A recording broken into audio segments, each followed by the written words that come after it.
Récemment, un ami essayait de me démontrer par A plus B que le freelancing c'était cool, c'était bien, mais qu'il y avait quand même pas mal de défauts et qui sur le long terme allait finir par me peser énormément et peut-être même me faire envier le salariat.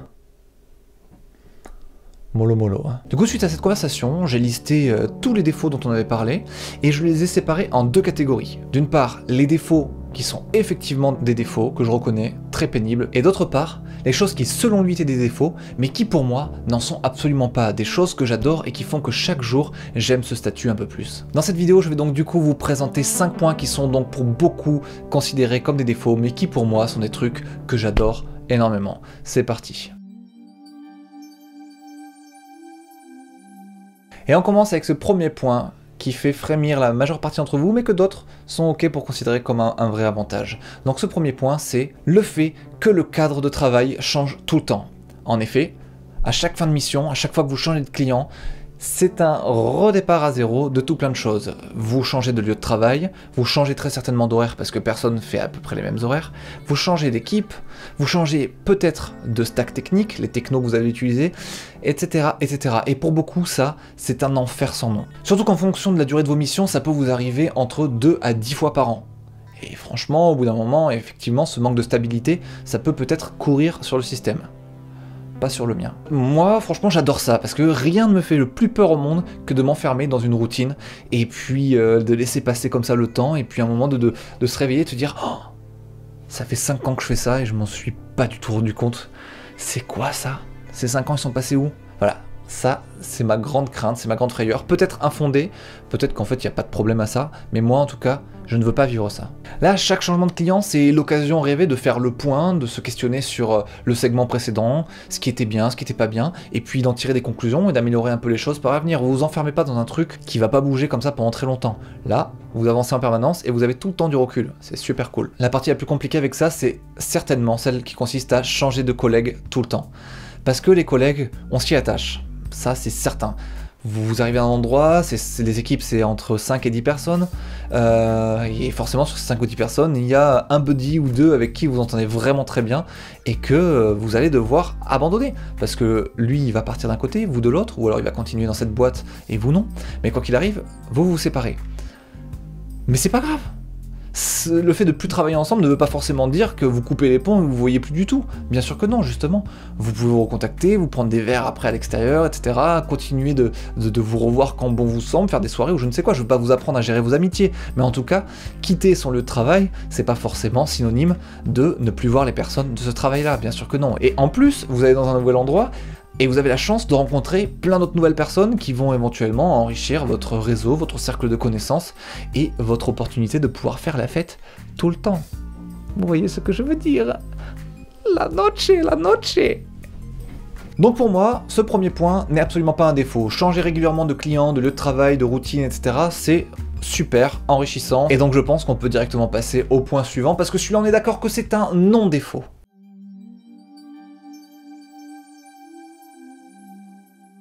Là, on attaque un point qui inquiète énormément de gens, c'est le fait de devoir se trouver soi-même les missions. Et ça, vous remarquerez que ça inquiète énormément les débutants, ceux qui commencent, ceux qui n'ont pas fait ça souvent, parce qu'effectivement, c'est la partie très compliquée, c'est du monde du freelancing, c'est... vous êtes votre propre prospecteur de travail, quoi. Vous devez vous-même vous trouver votre mission qui va remplir votre frigo. Je comprends qu'il y a de l'enjeu, je comprends que ce soit pas évident, surtout quand vous n'avez pas forcément beaucoup d'expérience, de choses à montrer, quoi que ce soit. C'est pour ça que je vous ai fait une petite vidéo que je vais mettre je ne sais pas où, dans laquelle je vous montre, je vous explique ce qui peut être intéressant de montrer un ensemble de choses comme ça à des recruteurs, c'est super pertinent. Donc voilà, il y a ma vidéo qui traîne par là, allez-y, c'est intéressant. Mais donc oui, devoir trouver sa mission soi-même, finalement, à la fin, c'est hyper simple et hyper cool, parce que votre réseau grandit tout le temps, que ce soit sur LinkedIn, Twitter, ou alors même votre réseau physique dans la vraie vie, il grandit en permanence à mesure que vous changez de mission, que vous rencontrez des gens. Donc, on vous appelle tout le temps quand vous êtes disponible, et même quand vous l'êtes pas, de toute façon on vous appelle tout le temps dans ce métier, c'est assez cool. Du coup, ça vous donne un avantage assez formidable par rapport à quelqu'un qui est en CDI par exemple, c'est que vous pouvez refuser des missions de merde. Si vous êtes en CDI, je sais pas si ça vous est déjà arrivé de tenter de refuser une mission que votre patron ou votre chef de projet vous amène, c'est un peu délicat. Je vous conseille pas de le faire. Tu peux pas renoncer. On te dit, bah tu fais ça et t'as pas le choix. Tandis que quand tu cherches les missions que tu vas faire, tu sais sur quoi tu vas travailler pendant 2 ou 3 mois, et genre tu le prends si ça te plaît, ou tu le prends pas si ça te plaît pas. Et ça c'est formidable. Non? On est d'accord. Donc ça aussi, c'était un non-point.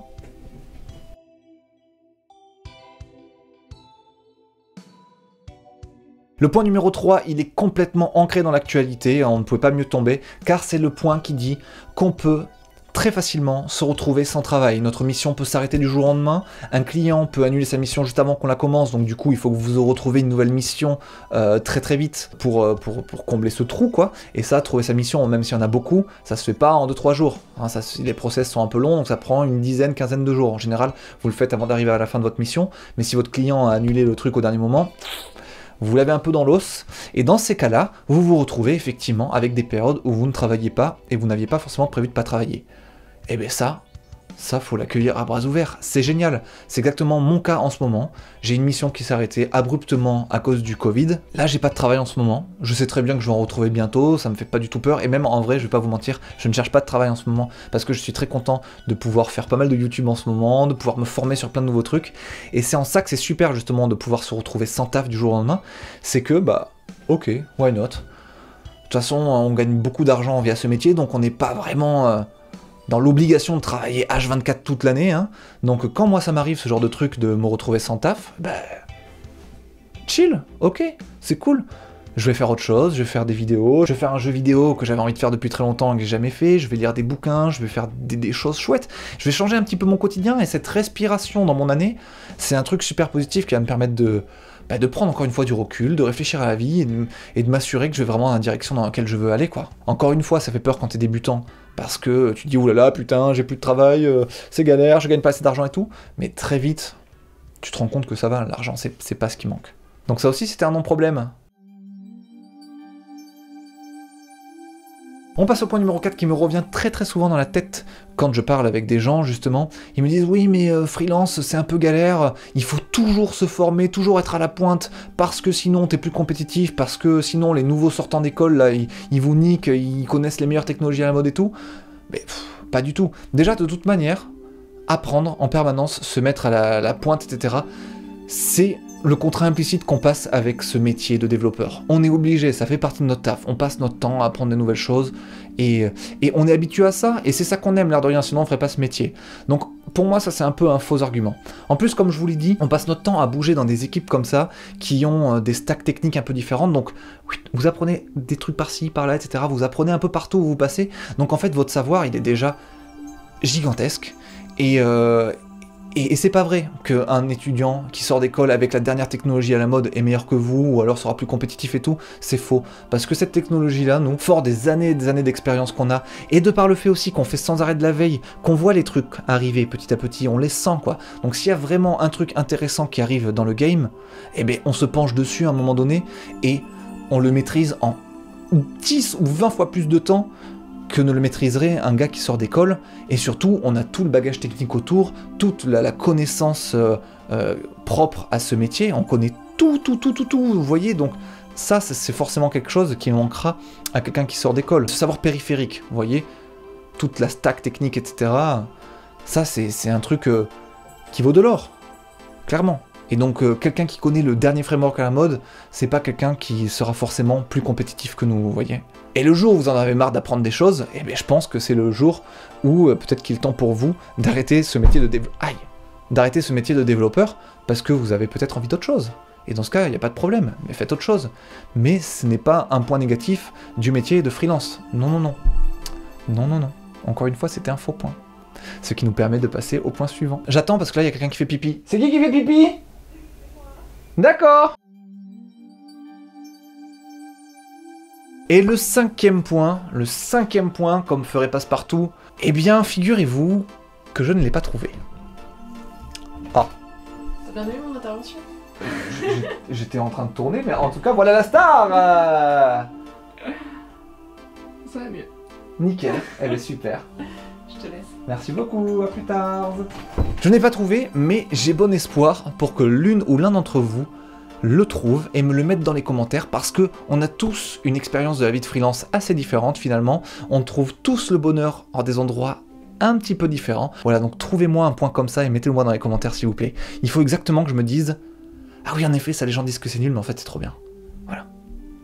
Je compte sur vous, je ramasse les copies à la fin de cette vidéo. Et la fin de cette vidéo d'ailleurs, elle arrive maintenant. J'espère que ça vous a plu cette petite liste de faux défauts de la vie de freelance. J'espère que ça vous a un peu peut-être ouvert les yeux sur des choses, sur des a priori, sur des idées reçues qu'on a sur cette vie de freelance. Si ça vous intéresse, dans une autre vidéo, je vous présenterai par contre les autres points qu'on avait listés avec mon pote et qui sont pour le coup des points vraiment négatifs parce que on peut pas parler que du positif tout le temps. C'est important aussi d'avoir une bonne idée de tout ce qui se fait, de tout l'ensemble, de tout le tableau en entier. Et donc je pourrais vous présenter ça dans une prochaine vidéo. Si cette vidéo-là a assez de likes, donc n'oubliez pas de cocher le bouton like et de vous abonner si ça vous dit. Ah ciao tout le monde, c'était Benjamin Code, freelance depuis longtemps.